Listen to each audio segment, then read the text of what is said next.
three types of cerebral palsy, in which the first is spastic cerebral palsy, the second one is dyskinetic cerebral palsy, and the third one is ataxic cerebral palsy.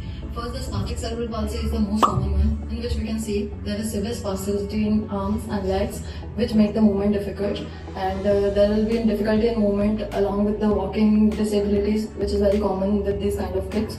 With the spastic cerebral palsy, there's the most common thing is spastic hemiplegia, in which the one side of the body is affected, which is the one arm and one leg. So the treatment approach of the spastic cerebral palsy patient is we have to go for the stretching. The most common thing is stretching. Then aquatic therapy. Aquatic therapy helps with the weight bearing exercises also. And the third one is NDT, which is neurodevelopmental therapy approach.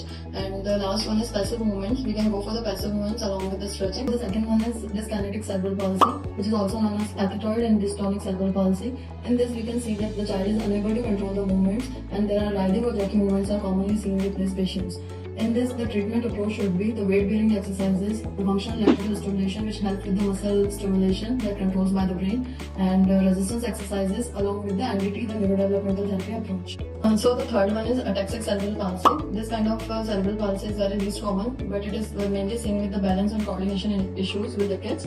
And in this, the child walks unsteadily with a wide base gait.